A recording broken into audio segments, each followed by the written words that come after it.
Bermuda تکون کے بارے میں تمام دنیا بھر میں بہت کچھ لکھا جا چکا ہے اور اس کے بارے میں تمام دنیا کو خاصی معلومات بھی ہیں، لیکن برمودا تکون کی طرح پراسرار اور احساس کا مرکز جاپان کا ڈریگن تکون یا شیطانی سمندر کے بارے میں لوگوں کو بہت کم معلومات ہیں۔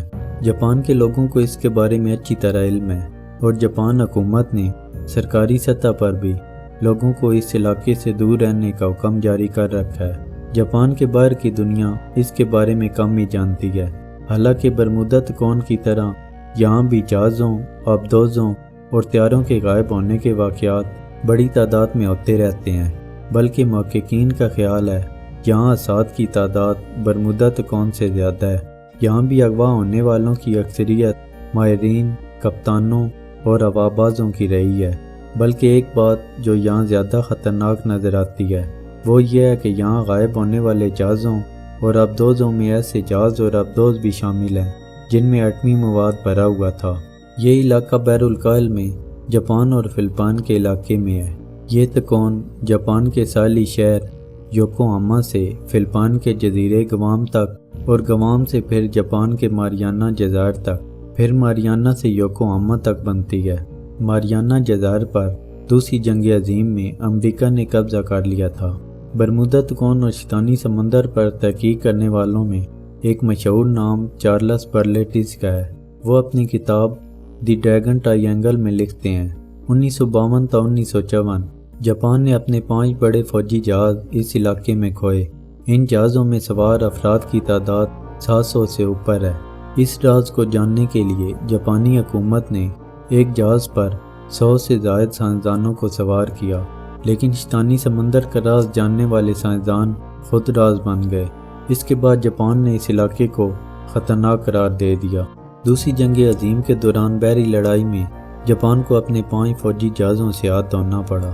اس کے علاوہ 340 طیارے، 10 جنگی جہاز، 10 جنگی کشتیاں، 9 سپیڈ بوٹ اور 400 خودکش طیارے بھی اس تکون کے علاقے میں تباہ ہو گئے۔ جنگ کے دوران اس نقصان کے بارے میں آپ کہہ سکتے ہیں کہ یہ سب دشمن اتحادیوں کی جانب سے کیا گیا ہوگا، لیکن اس بحری دستے کے بارے میں کیا تشریح کی جائے جو اس علاقے میں بغیر کسی حادثے کے غائب ہو گیا؟ حالانکہ ابھی تک وہاں نہ تو امریکہ اور نہ ہی برطانوی جہاز پہنچے تھے۔ ماہرین کے مطابق یہ تباہی کھلے دشمن کی جانب سے نہیں تھی۔ ایک محقق کے بقول یہ بات انتہائی مشکوک ہے کہ ان جہازوں کو دشمن نے ڈبویا ہو، کیونکہ یہ جہاز اپنی سمندری حدود میں تھے اور جنگ کی ابتدا میں وہاں پر برطانوی یا امریکی جہاز نہیں پہنچے تھے۔ تو کیا یہ کہا جا سکتا ہے کہ اس علاقے میں کوئی اور چھپی ہوئی قوت موجود تھی جو اس جنگ میں امریکہ اور اس کے اتحادیوں کو کامیاب دیکھنا چاہتی تھی؟ برمودا تکون اور شیطانی سمندر میں اتنی مماثلت جاننے کے بعد کیا کوئی یہ مان سکتا ہے کہ یہ محض اتفاق ہے؟ ہرگز نہیں۔ مشہور محقق چارلس برلیٹز کہتے ہیں برمودا اور شیطانی تکون میں پراسرار طور پر غائب ہو جانا اتفاقی نہیں ہو سکتا، جبکہ دونوں علاقوں میں بالکل مماثلت پائی جا رہی ہے۔ جہازوں اور طیاروں کے غائب ہونے میں دونوں جگہ ایک ہی نظریہ کار فرما ہے۔ یہاں ہونے والے چند مشہور حادثات کے بارے میں جانتے چلیں تاکہ غائب ہونے والوں کی تفصیل معلوم ہو جائے۔ جاپانی پٹرول بردار جہاز کایو مارو 5 یہ ایک بڑا پٹرول بردار جہاز تھا جس میں عملہ 31 افراد پر مشتمل تھا، جن میں 9 سائنسدان بھی تھے، جبکہ اس پر 500 ٹن پٹرول لدا ہوا تھا۔ اس جہاز کا اپنے مرکز سے آخری رابطہ 24 ستمبر 1952 کو ہوا۔ اس کے بعد اس کا کچھ پتہ نہ چل سکا کہ کہاں گیا۔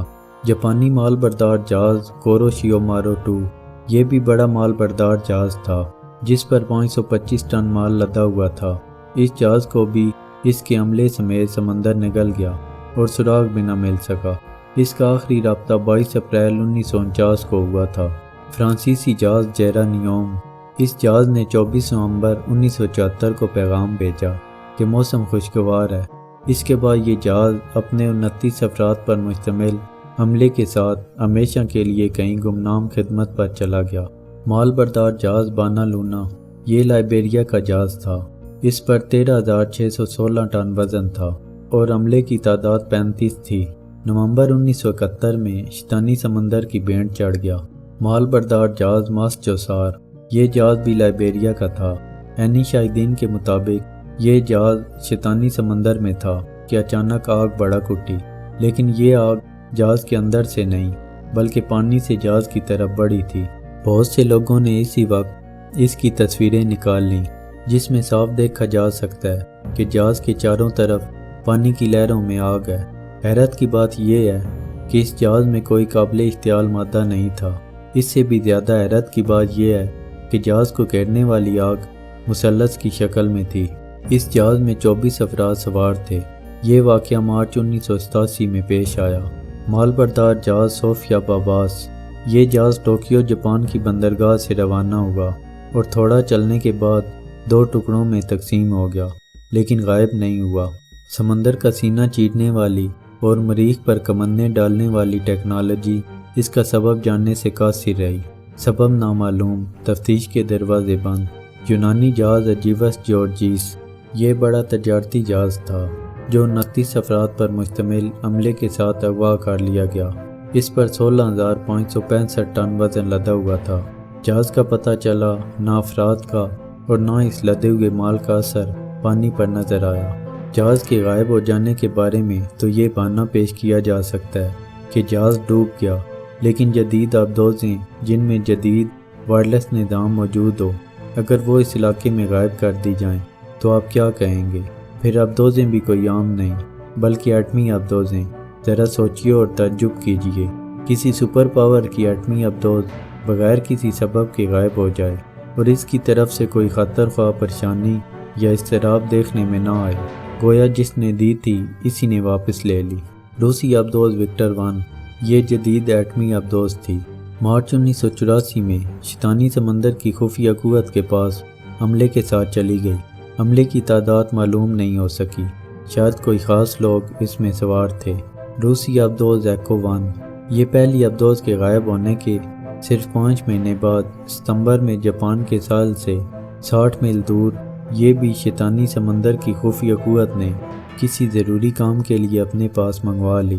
روسی آبدوز ایکو 2، جنوری 1986 کو یہ بھی اسی علاقے کی نظر ہو گئی، یہ بھی ایٹمی آبدوز تھی۔ روسی آبدوز جولف 1، اپریل 1968 میں یہ آبدوز غائب ہوئی۔ اس کے عملے کی تعداد 86 تھی اور اس پر 800 کلو گرام ایٹمی وار ہیڈ لدا ہوا تھا۔ افراد اور ایٹمی وار ہیڈ بغیر کسی سبب کے پانی کی گہرائیوں میں چلے گئے۔ فرانسیسی آبدوز چارلی، یہ ایٹمی آبدوز تھی۔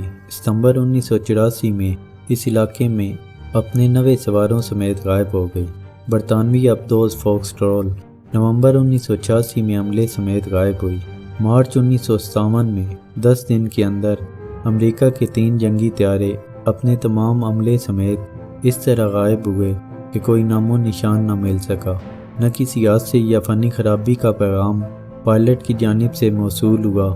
یہ طیارے KB-50، JD-1 اور C-97 تھے۔ اس کے علاوہ جاپان کا جنگی طیارہ P-2J 16 جولائی 1971 کو غائب ہوا، یہ بھی کوئی ہنگامی پیغام نہیں دے سکا۔ 27 اپریل 1971 کو جاپان کا یہ ایک اور جنگی طیارہ P-2V7 غائب ہوا۔ اس کے 2 مہینے بعد جاپان کا تدریبی طیارہ LM-1 غائب ہوا۔ JA341 مسافر بردار طیارہ صحافیوں کی ٹیم کے ساتھ اس علاقے کے اوپر سے گزر رہا تھا۔ یہ صحافی امریکی مال بردار جہاز کیلیفورنیا مارو، جو کہ پہلے ہی غائب ہو چکا تھا، کی تحقیق کے سلسلے میں وہاں جا رہے تھے۔ یہ صحافی غائب شدہ جہاز کی تحقیق تو نہ کر سکے، البتہ دنیا کو اپنی تحقیق میں ضرور لگا گئے۔ ایسے غائب ہوئے کہ نہ طیارے کا کوئی سراغ ملا نہ ہی صحافیوں کی ٹیم کا۔ 19 مارچ 1957 کو سابق فلپائنی صدر کا طیارہ 24 حکومتی اہلکاروں سمیت شیطانی سمندر کی فضاؤں میں غائب ہوا اور کوئی سراغ نہ ملا۔